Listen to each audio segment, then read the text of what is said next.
So Ronnie and I had this idea of doing a podcast that would be talking about a variety of topics, maybe a little more, what's the right word, Ronnie? Edgy than what our special guest, Chris Evans, enjoys being a part of. Yeah. So, but somehow he finds himself here on the first. Yeah, the very first one, yeah. So he's a little nervous right now. I'll be canceled by 8 o'clock tonight. Special guest. No, but we're going to talk about a variety of things. We'll probably talk more politics than Chris likes to talk about. Oh, I can get into a little bit of it. Okay, well, you want to go with the first topic? Well, you want to introduce our sponsor? Or? Are they the sponsor for everything? Right now they are. It's the only one we got. How's the guy become a sponsor, Chris? If you are interested in doing any kind of advertising, sponsoring, we'd love to talk to you. Just get a hold of Chris or I or Ronnie or any of us, and we can get you taken care of. But yeah, Mosquito Authority, obviously, Ronnie and Sarah, I should say Sarah Phillips, proprietor of Mosquito Authority. Ronnie's her lackey. Was I not supposed to say that? Oh, that's fine. It's 100% true.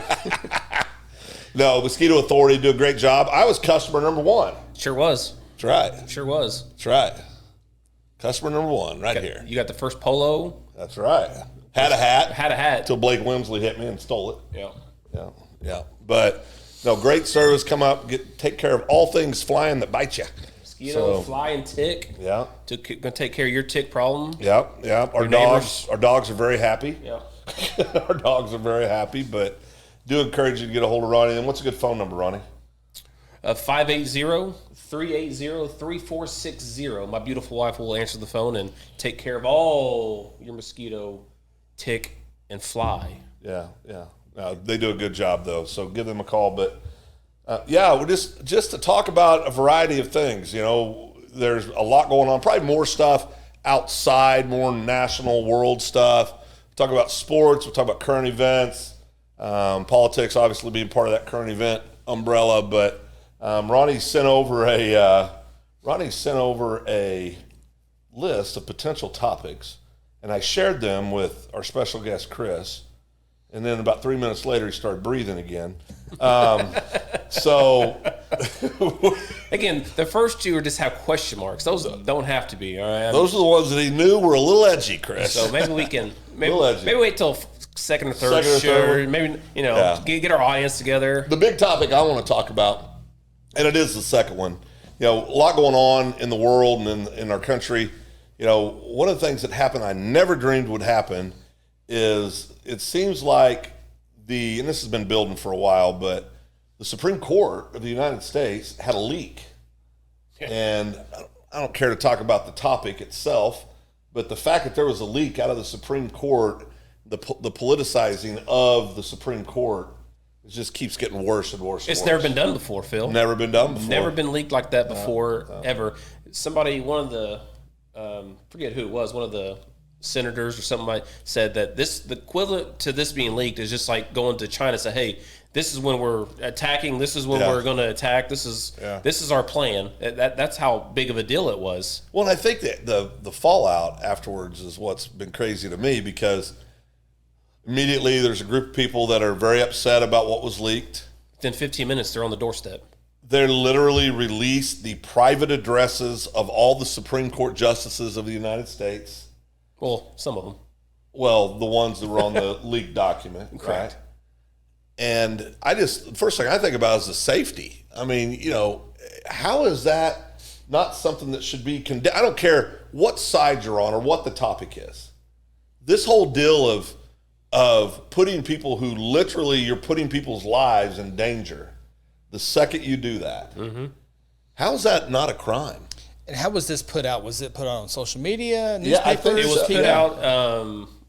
It was put out through Politico. Yeah. So one of the alleged clerks for one of the Supreme Court justices on the left side leaked it to Politico because they did not like the result of the direction, the opinion of whatever it was. Yeah. And then it just kind of spiraled down from there, and it's just. Well, but again. And again, I don't care what side of this you fall on. I have my own beliefs in that area, and that's and that's something that there are those things that I'm not comfortable talking about for a variety of reasons. Really? Yeah, there are. I mean, there are things I'm not comfortable talking about because, unfortunately, Ronnie, in today's world, it's not about me. It's about what will be the effect on my family. What will be the effect on, people that you care about. Right. I mean, if they're willing to go to sit, well, they got a word for what's that called when they send people out when they give your home address and encourage people to go protest. There's a word for that. And I can't. Is it voxing or something like that? But there's a term for it when they do that, and I can't remember what it is. But like Justice, oh gosh darn, it was the one that was so Kavanaugh. There's hundreds of people outside his front door in this very normal looking neighborhood. He's got kids. He's got a wife. I mean, and that's what scares me about what's going on in the world right now. If they'll do it to the Supreme Court justice. Yeah. If somebody says something in today's world, you don't know what people are going to do. Because we don't live in a society anymore where there's immediate consequence for being an idiot. Yeah. I mean, we just don't. Yeah. We'd laugh all the time. And when I grew up in the 80s, if you did something like that to Mr. Smith, back where I was from, Mr. Smith would come out and whip your butt. Yeah. You get punched in the face. You get punched in the face. And now everybody's just so, it's to me, it's one of the most just, I don't even know the right word, but it's like I'm embarrassed. Yeah. The extremists on both ends. On both ends. Yeah. I mean, you've got people on the far right doing this crazy stuff. You got people on the far left doing crazy stuff. And then I feel like you got 80% or 90% of the rest of the country sitting in the middle going, what in the daylights is going on? Right. But it seems like everything is geared these days towards the super minority. The extreme, And we changed the rules for 1% of people. It seems like it. And people can have discussions like this. They can be on the Supreme Court. Yeah. They can be in the state capitol. They can be at the coffee shop. And you can talk for 4 hours. It's not going to change one person's opinion. Yeah. They either go one way or the other, or there's people in the middle, back and forth, where they see it one way, not completely this way, but they see it this way. So it's just it's a topic that I don't think will ever go away. But it used to be you could do that, and you didn't have to worry about losing a friend. Yeah. About having somebody so angry that they're lost many friends. Well, that it's going to truly going to affect your life just because you have a different point of view. Yeah. And I'm not saying any one side. I mean, listen, I got some people that I absolutely adore that, in my opinion, on the right side are just way too far right. Yeah. I've got some people that I love that, in my opinion, are way to the left. Yeah. And I don't understand how or why we lost the ability to just have a civil conversation about something and disagree. Have we lost the ability to actually debate in a civil way? I mean, have we? Well, yes, because it's a thing called social media. Yeah. Social media has completely, in my opinion, turned this world upside down. Is that why there's so many John Waynes behind the keyboards now? The so tough crazy. guy? I mean, is all it? the tough guys, yeah. Yeah. Both sides. Everybody's a tough guy. Everybody's a tough guy. Even the fake accounts. Yeah. And that's another thing. How many, just in our little town where we live, Well, I mean, there are more fake accounts on Facebook, and I mean, you see, and they're not very good at it because you can see it, you can tell if you pay attention at all, you can tell who it is. Yeah. But, and that's we've had many conversations. I mean, there's a few people in this town that we know have 4, 5, 6 different profiles that go in there and try to further their opinion or cause, and it's just I don't know, just to weak, finish this topic real quick. So I haven't been able to follow. So this Roe versus Wade, it leaked out how they're wanting to vote, or how they're going to vote. There was a brief written, I believe that's the correct term for it, but there was an opinion written that will probably be voted on here in the next month or so. Yeah.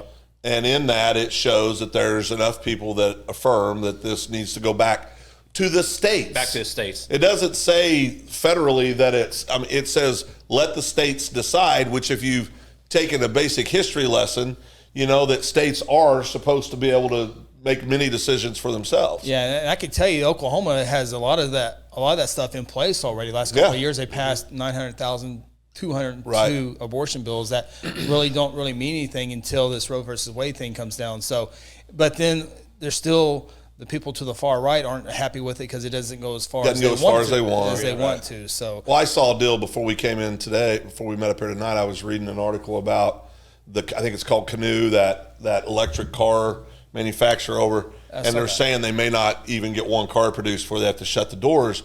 And somebody this was the Logan County Republican Facebook page. I don't know who posted it, but somebody under their name, said, our governor, basically I'm paraphrasing, but our governor in name only, they obviously hate Governor Stitt. Mm-hmm.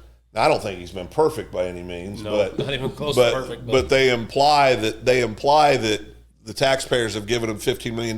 When you read the article, it actually says in the article the state of Oklahoma hasn't given them any money yet. It's once they start actually hiring people and producing cars, then there's some of the tax, benefits start realizing. And that happens everywhere. I mean, it happens everywhere. Cities do that everywhere. It happens everywhere. Yeah. But it's this. But that, to me, I know we got to probably running out of time on this episode, but for me, that's part of the problem. If you don't agree with somebody, it's just scorched earth. They don't care what it is or what the topic is or if it's actually true. They just want to scorch earth and just make people just miserable. Miserable. I mean, it's sad. Somebody told me that until people, back in the day when I was younger, I would on social media, I'd argue with anybody about anything. I didn't care. Yeah. And I've just gotten to the point where I'm like, no, it's just not worth it. And somebody told me, says that's part of the problem. You've got to still, and I understand what they're saying, but everything's risk and reward. Yeah, I get that. It goes back to what Chris said. If you can argue with them for an hour, 3 days, the way it is these days, you're never going to change their opinion. So there's no need to waste your breath on it. We have like a couple minutes left. I have one question because I speak of ignorance. So if it is overturned Roe versus Wade, and Oklahoma has some of the toughest laws, wouldn't that just someone from Oklahoma go to another state that? Well, yeah, or that, yeah. I mean, because there are going to be states that they've already came out and reaffirmed their position being pro-abortion is. California's already done it. I mean, there's other states that have already done it. They said, well, we're going to maintain that law.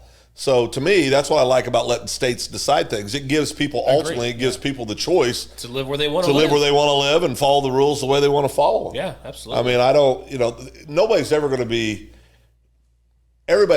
be 100% happy with it. Doesn't matter. But again, that's what makes us and we've got to remind these people, we're a republic. We're not a pure democracy. We're a republic. Mm-hmm. And that's an important thing to remember. So I think with that, the first topic here with, oh boy. Yeah. I think we're going to. Well, I think it was a productive conversation. Nobody cursed. We're allowed to curse out loud, now, aren't we? Out loud. Nobody. Well, Chris hits that little button over there and it all goes away. 50 seconds, so don't mess it up. It all goes away. Chris hits that little button over there. Have you ever had him hit the button on you? Have you ever gotten this? Have you ever gotten this during the broadcast? He'll go and give you the look. He did it the other day in the press box. He did that to me on 89 during 89ers. I'm down there volunteering my time for the citizens to enjoy the parade, and I thought he was going to punch me in the throat. Well, that'll do it for this segment of Oh Boy. So we'll catch you on the next episode.